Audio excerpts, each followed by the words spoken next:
Welcome to episode 58 of Drew's Sports Crew. We are back here. No Bernie Vandenheuvel this week. Instead, I brought along Jared. So as I said, I'm going to kind of have co-hosts fill in with me along the way. Last week was Bernie. Thank you, Bernie, for coming along.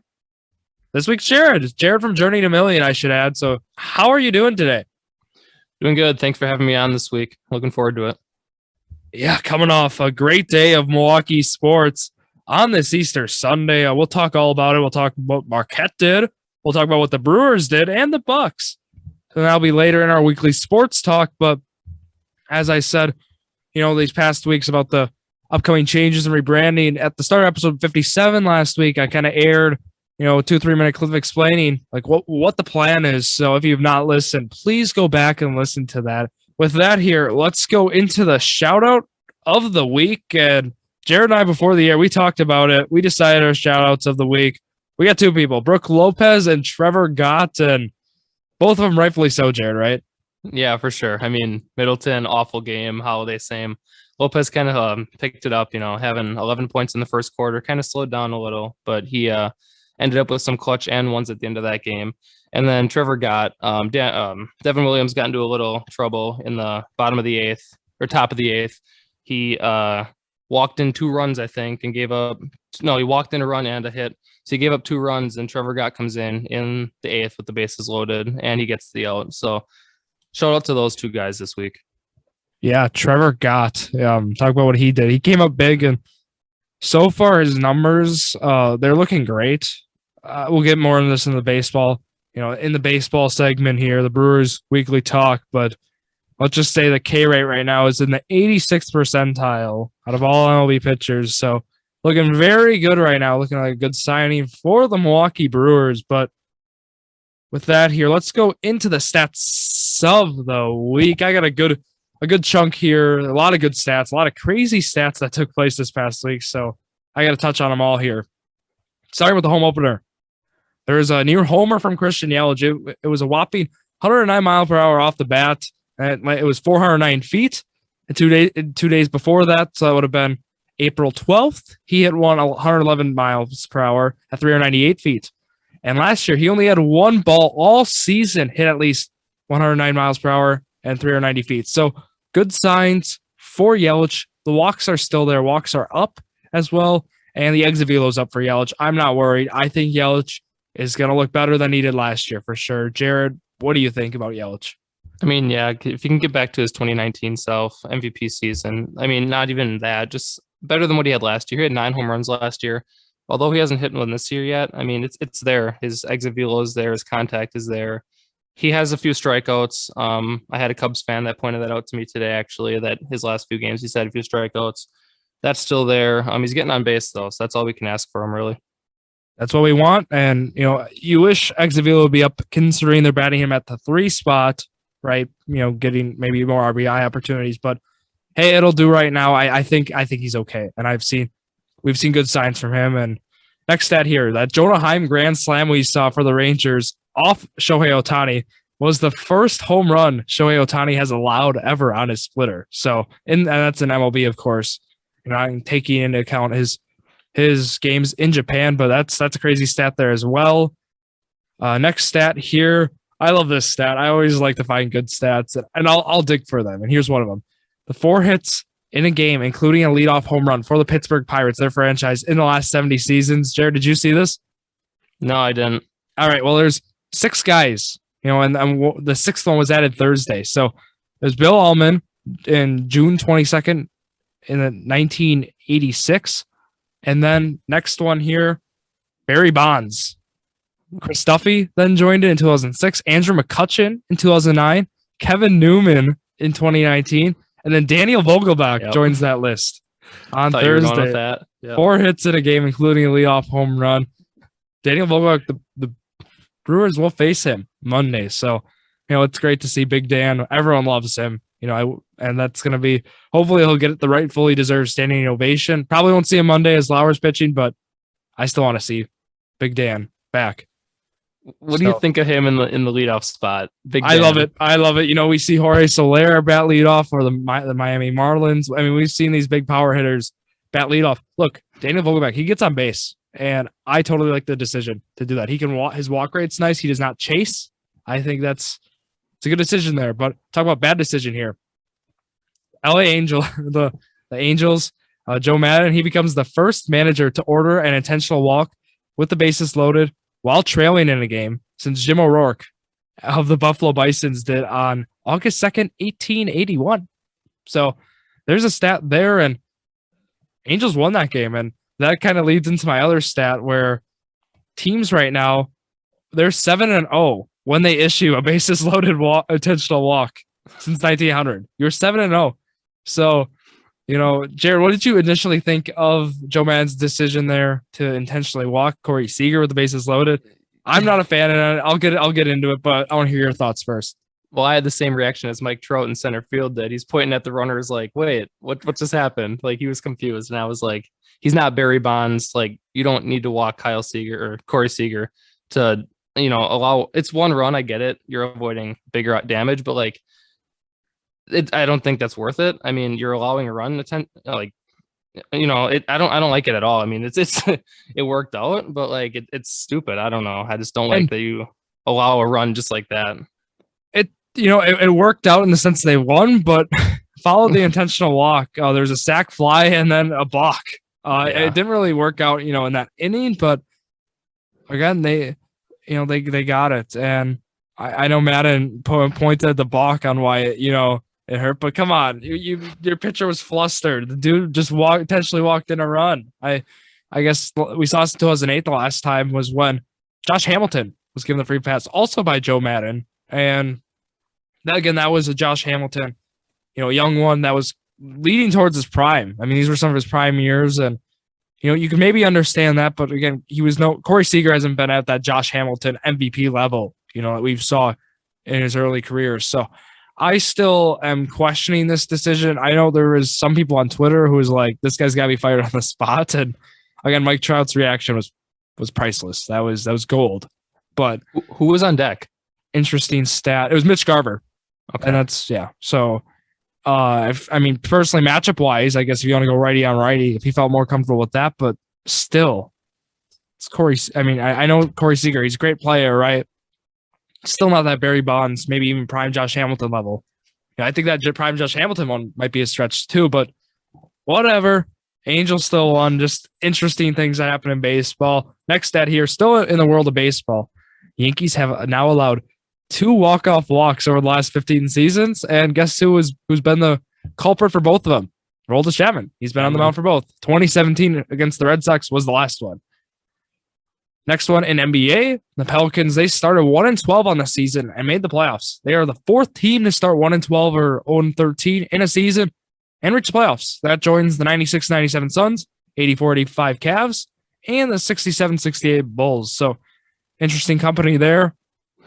Might get swept, but they made it. They still did it. Okay. Last stat here, NFL, a little bit to Lil Journey and Million here. Most receiving yards since 2019 for receivers. Jared, I'm going to ask you to try to guess. There's 5 of them. It's top 5.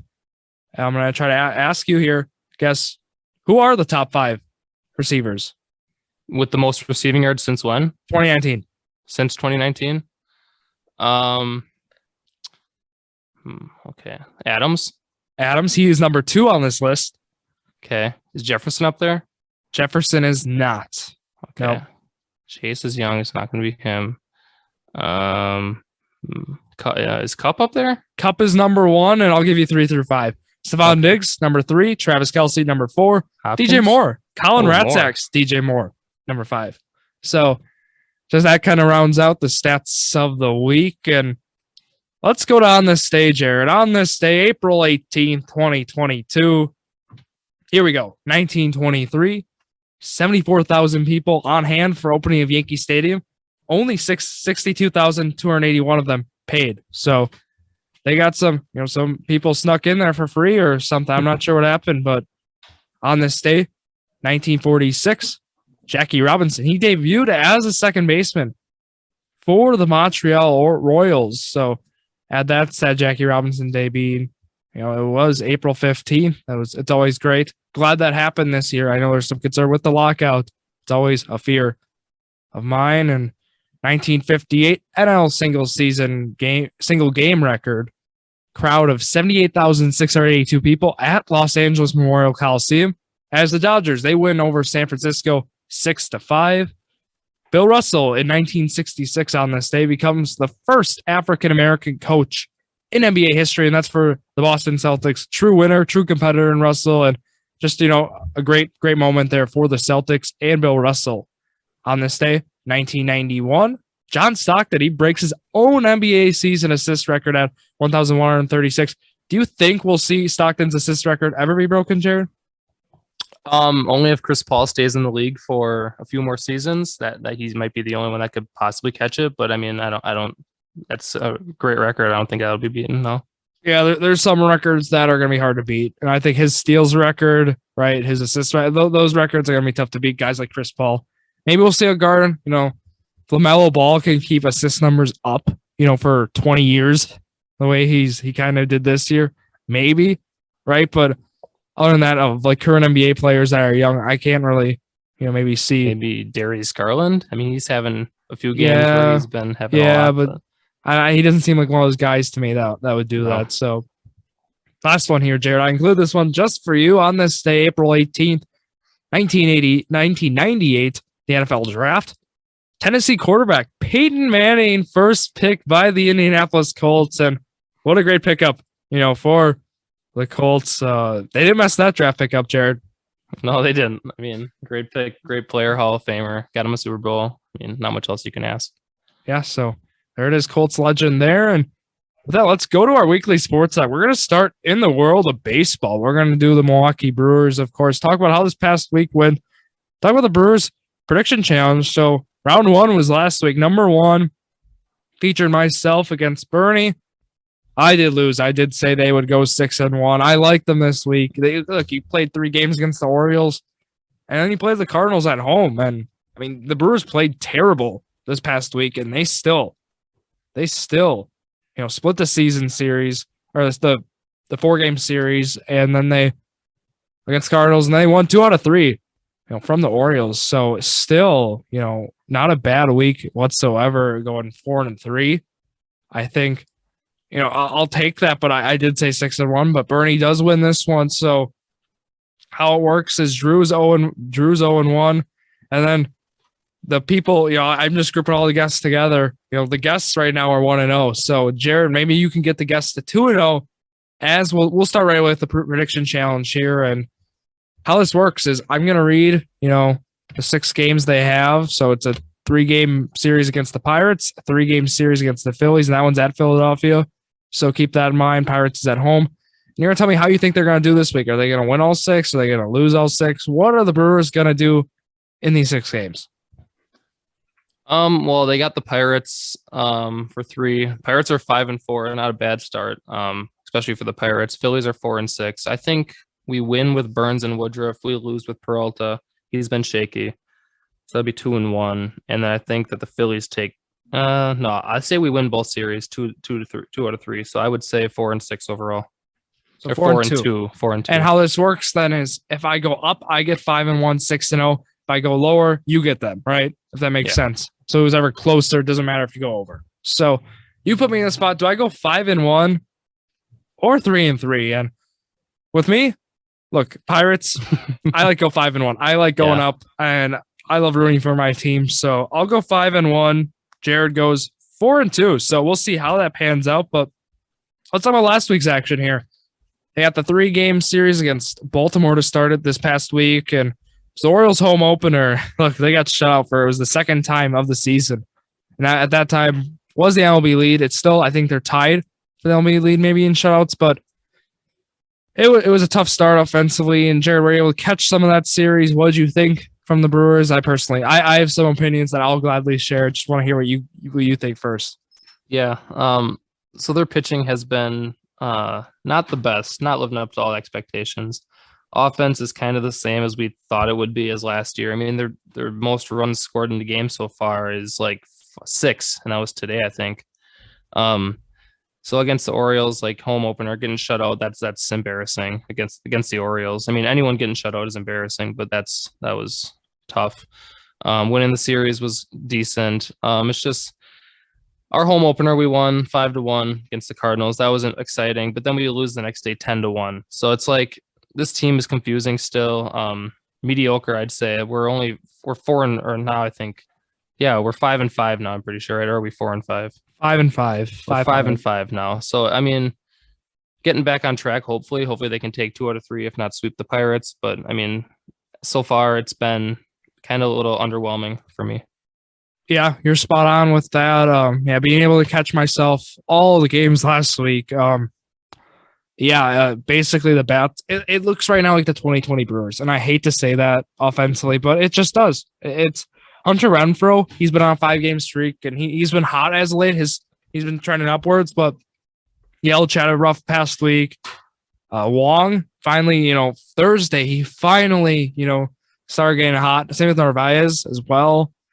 But it's as of late, offense has not looked good, especially, in that Baltimore series was not ideal, especially that first game, being shut out. But, they've really stepped up here as of late. The 5-4 win, 4-2 against Baltimore, that series. It was hoping, I was truly hoping for a sweep. This Baltimore team is not good.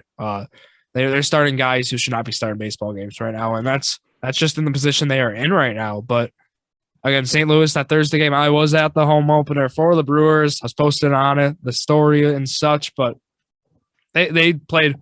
That was their best collective team win all season long, I'd say, so far, Jared, and I'm sure you can agree with me on that, right? Yeah, for sure. This team, looked at the stats today, has 5 home runs so far through 10 games. Who has one? Narvaez has one. Adames has one. Mike Brosseau has one. Rowdy Tellez has one. And then Caratini. Caratini had one the other day. Yeah, yesterday. So yeah, I mean, it's just been, like you said, the 2020 Brewers. You hate to see it. You hate to say that. I mean, they went 29-31 that year in the short season. And that's really what it's looking like. They went out and they got Hunter Renfroe, who's been on the upward now, but he started out pretty bad. And they even got McCutchen. So they upgraded their offense. They lost, obviously, El Garcia, but their pitching's been there. Offense has gotten better, I think, over player-wise. They just haven't been able to show it. And it's looking like you said, the 2020 Brewers, and hopefully we don't go down that road. Look, I don't think we will. Brewers, pitching's been okay. They have the highest walk rate right now in baseball. Part of that being Freddie Peralta's struggles every star has actually had struggles locating this year. New baseballs, I've talked about this.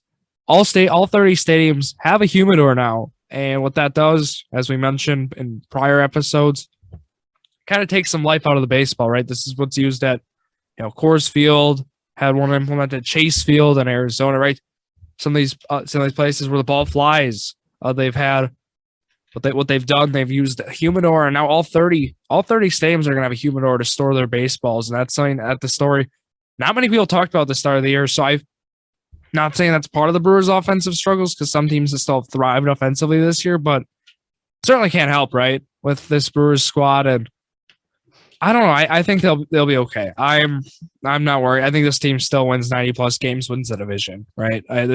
Baseball is a marathon, not a sprint, and so far the Brewers off to kind of, classic Brewers start in April, kind of sluggish, like, all right, let's wake up, bats, come on.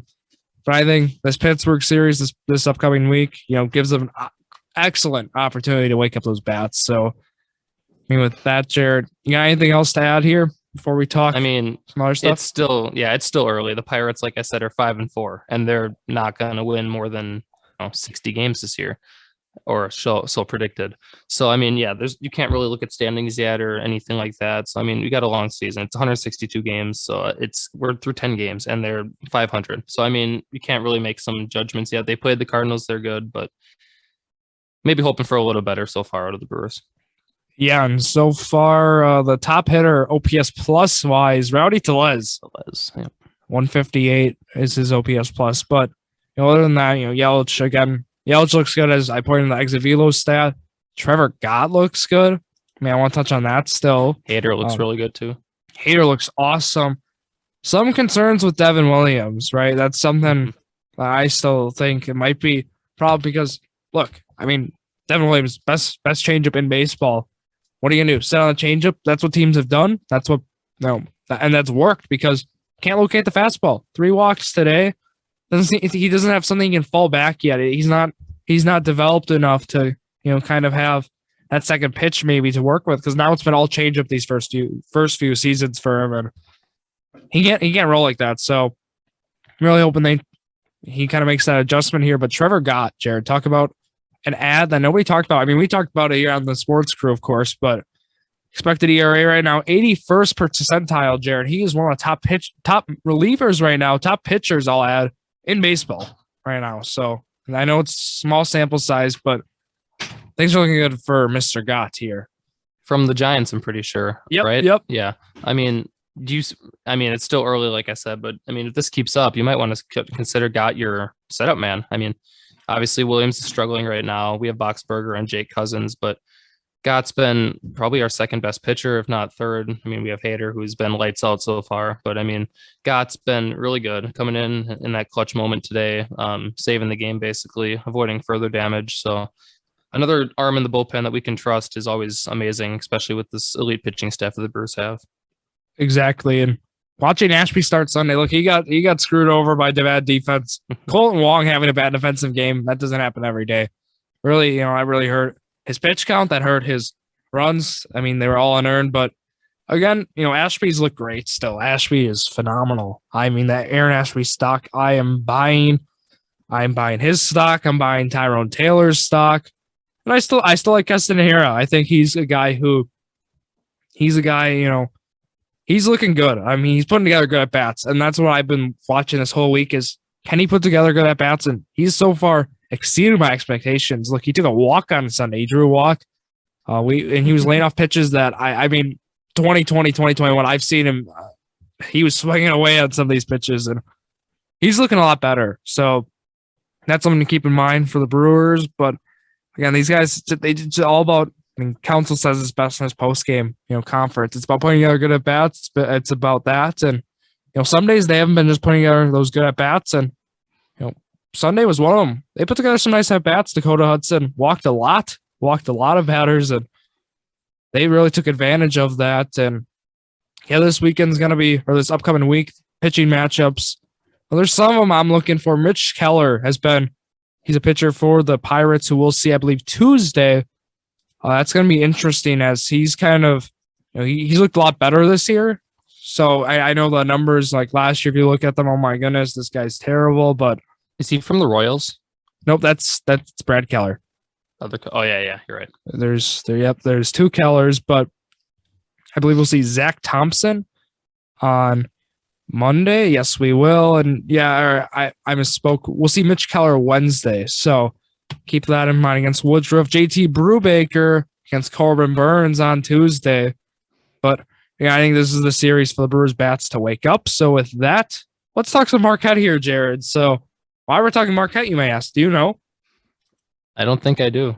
So what Marquette does, they get an Easter splash. The Easter Bunny comes to Marquette and they get a surprise. They get the NAIA Player of the Year in Zach Reitzel. He will play for Marquette next season.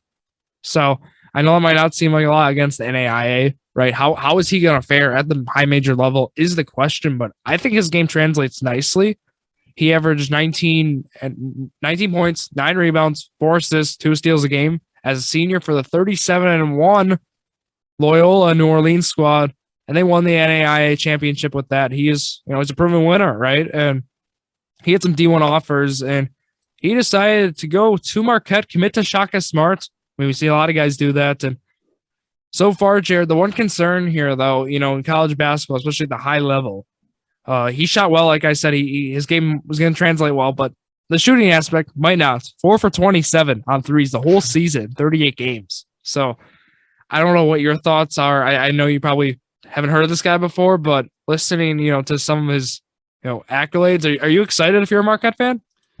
I mean, like you said, I'm no expert. I don't really know this man, but I mean, Marquette's been really good at recruiting over the past few years, obviously. So, I mean, yeah, any small guy like that. I mean, if his shooting comes around, I would be really excited. It's just maybe not as much of a shooter as much as like a DeMar DeRozan kind of player where he can just get to his spot and hit his shots and kind of come off the 3-point line a little bit. I mean, maybe he just doesn't shoot any or he develops it. But yeah, I mean, I'd be excited if I was a Marquette fan.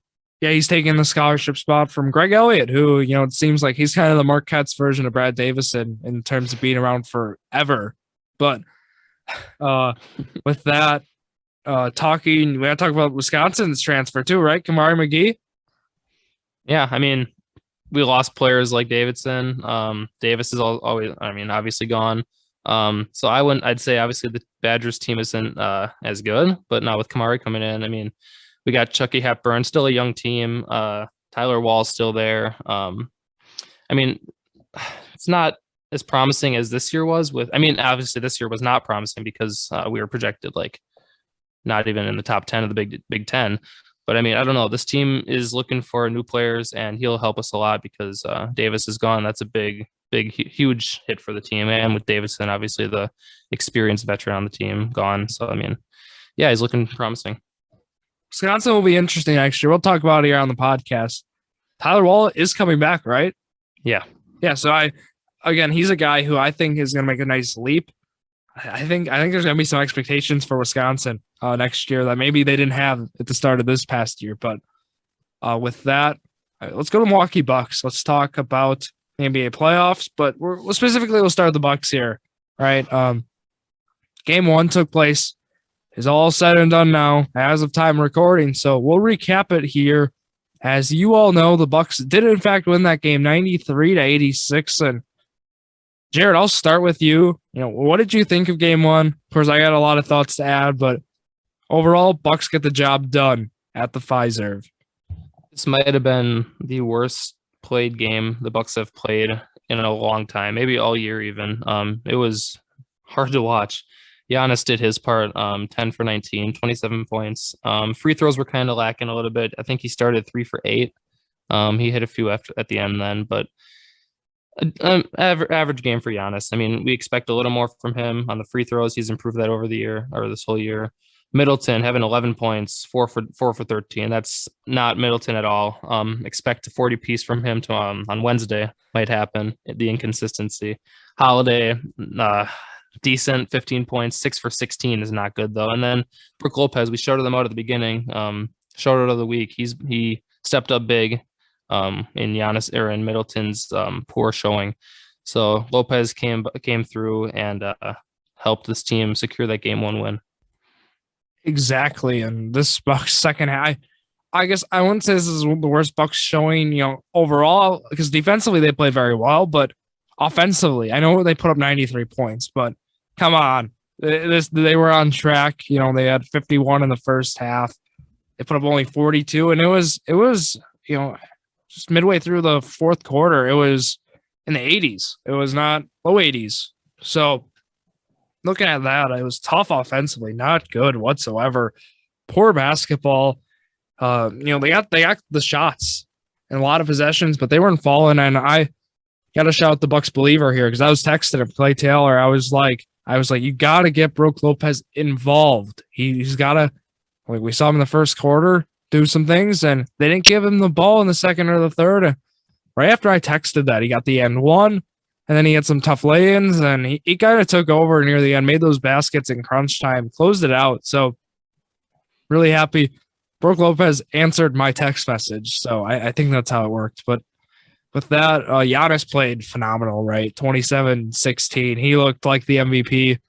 But other than that, DeMar DeRozan, 6 for 25. Nikola Vucevic was able to take advantage of, the pick and pop that Brook Lopez, they it's the classic Bucks defense. You're going to sag off. You're going to let him shoot threes. He shot 2 for 10 from 3, 24 points being their leading scorer. And Levine in his playoff debut, 6 for 19, 18 points.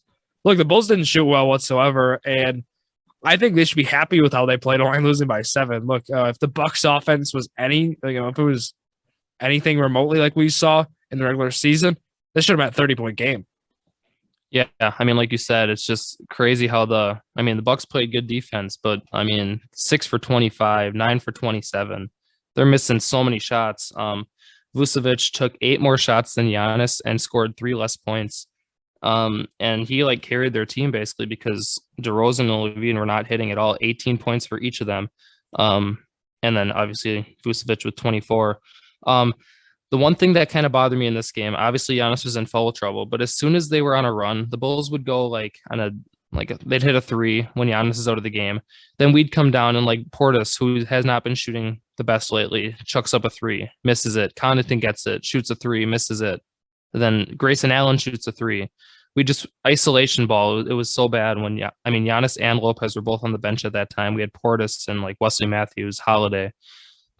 Just hard to watch when the team is struggling to hit a shot, and we're getting bailed out by DeRozan missing 19 shots in this game. Why, like decent shots too, shots he'll probably hit in the next few games.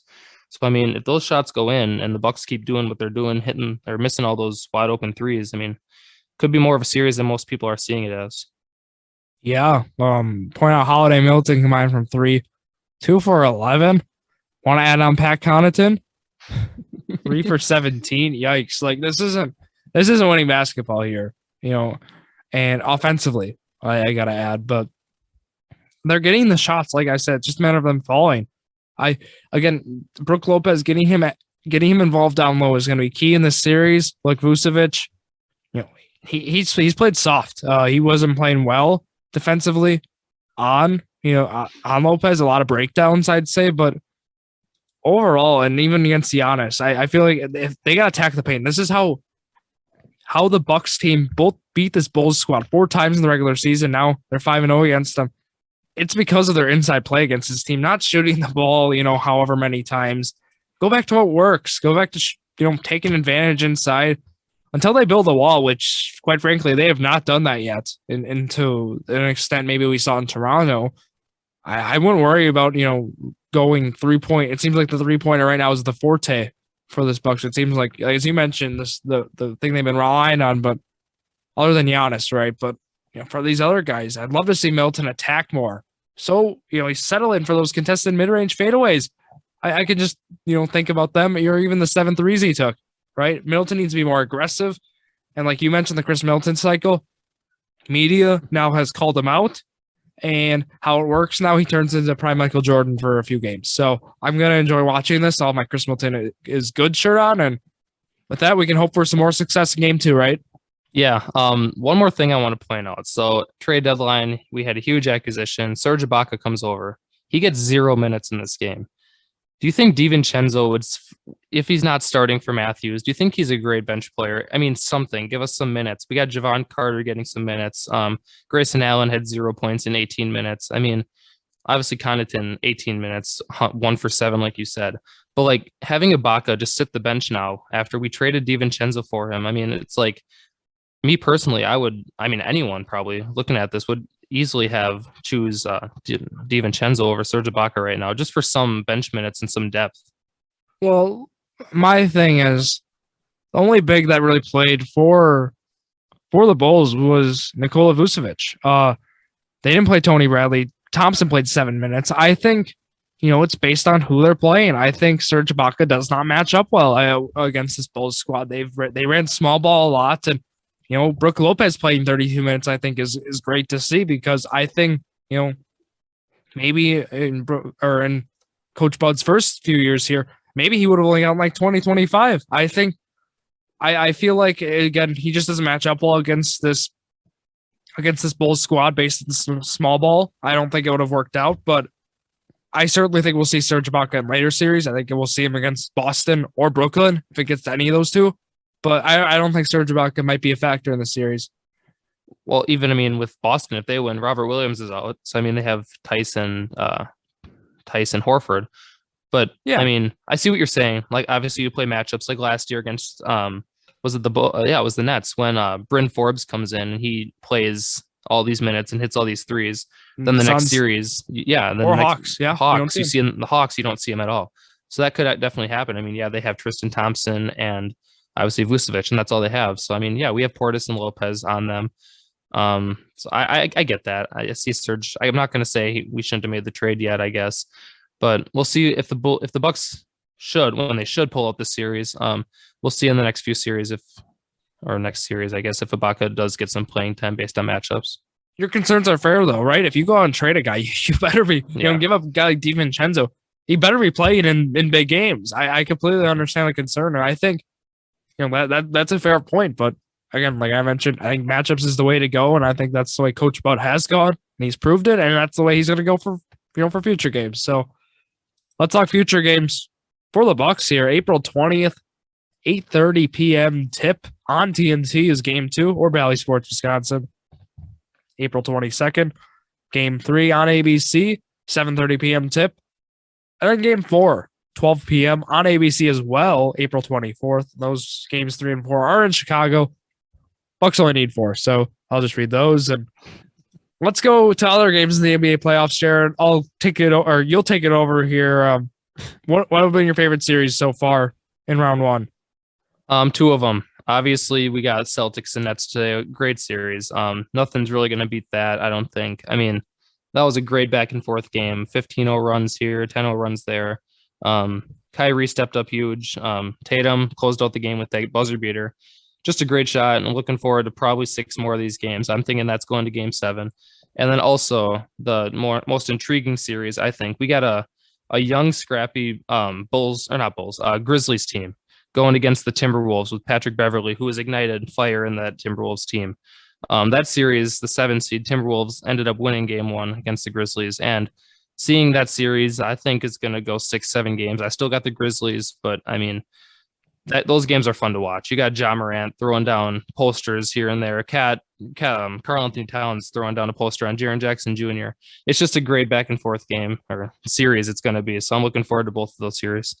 Yeah, I know you mentioned the Clippers were going to be there. I don't know what happened, but yeah, the T-Wolves are going to do. They're still proving your take. Was a good one, right? I like to think Malik Beasley, had a big game as well with 23. But I want to talk about what I mentioned. Didn't we talk about Tyrese Maxey, right, Jared? Him needing a big game, and what did he do? He had a big game. He had a big game. Look, if you guys do your DFS anything, daily fantasy sports for the playoffs, might as well just listen to us, right?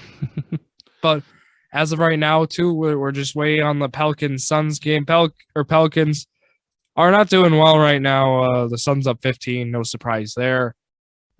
But overall, yeah, NBA playoffs has been great. I recommend to watch. Of course, that the 2 series Jared mentioned and the Bucks Bulls, those are 3 series I'd pay attention to. Also, I think, Nuggets, Warriors maybe, and then some of those 4 and 5s, of course, as well. But with that, Jared, want to go with some trivia here? One more thing, and then we can go to trivia. So we got the Hawks and Heat. I don't think that game goes more than 4 games. I think the Heat are going to sweep, especially if Trae Young is hurt. I mean, he shot 1 for 12 today with 8 points. For Trae Young, your best player, shooting that bad, 0 for 7 from 3. If he doesn't step up, I mean, I'm sure he'll be back. If he doesn't step up and start, having some good games together, putting them together like he did last year, I don't see this Hawks team pulling out a single win. I think the Heat are going to sweep them in 4. I got Heat sweep there after what I saw. That was tough to see out of the Hawks for sure. Not really. I expected some sort of fight, but it's not looking good right now. But I guess with that, Jared, you ready for some trivia? Yeah, let's do it. All right. So in honor of our Journey to Million, which you can hear Friday, we'll have 2 teams on for 2 people on for an off-season preview covering 2 teams. I got some sleeper, maybe not sleeper style, but over-under style trivia, Jared. So this is just like our favorite stuff here on Sleeper, the over-under game, the classic DFS, Daily Fantasy Sports. And it's for the 2021 NBA season. To the 2022. So it's the regular season. And this is here's the first one. You'll see how it works. Did Chris Middleton have over or under 20 points per game this past year? He's right around there. I think he was slightly over. Correct. He was over with 20.1. This is how it's working, Jared. You're 1 for 1. Bucks over under wins on the road this past year. 25 is the line. So they had 51 on the year. So that's like half. I'm going to say they had some good West Coast trips. I'm going to say over. Under with 24. Okay. Those 2 are going to be the toughest. And here we go. Bobby Portis this past season, over under 10 rebounds a game. Did he average a double-double? Did he? He played for most of the year. I'm Honestly, no, slightly under. He was under with 9.1. So you're 2 for 3 right now. How many teams finished with 50 plus wins? You get options here. Don't worry. Okay. A is 6 teams, B is 8 teams, or C 10 teams. So you can talk it out. What do you think? So there's obviously Heat, Sixers, Celtics, Bucks, all had 51 or more. 5 seed. Oh, that's Sixers. Wait, Sixers were the Raptors are the 5. They don't have 50. You got the Suns, Grizzlies, Warriors. Read the options again. 6, 8, or 10. It's 6. It's 8. It is 8. Jared is right. It's B. So he's 3 of 4. The team with the worst record in the NBA this past season was who? Well, the 2 15 seeds are the Magic and the Rockets. So it's one of those two. Is it the Magic? No. Or is it the Pistons? I'm going to say Rockets. It is the Rockets. Can you give me the record? Yeah. I'm going to say 25 wins. 23 wins. 20 and 62 is the record. Wins. It's okay. Oh my God. 4 out of 5 for Jared. Not bad whatsoever. He did great in this sleeper style trivia. Was it fun? Yeah, that's surprising. 20 wins. Wow. I do enjoy some good trivia, and I decided we'll make it Journey to a Million theme for Jared here, as he is a part of that show, and with myself and Zach Roush. Friday you'll hear us. But with that, Jared, thank you for coming on. And you got anything else to add today? No, thanks for having me. It was a lot of fun. It's always fun being on the Sports Crew. Yep, and thank you for coming on as well. Really appreciate you filling in here. So with that, make sure to follow us on Instagram, @JordanDrew_Sports Crew, on Twitter, JD Sports Pod, YouTube, Jordan Drew the Sports Crew. And yeah, thank you all for listening to yet another episode of Drew's Sports Crew, the perfect podcast for you.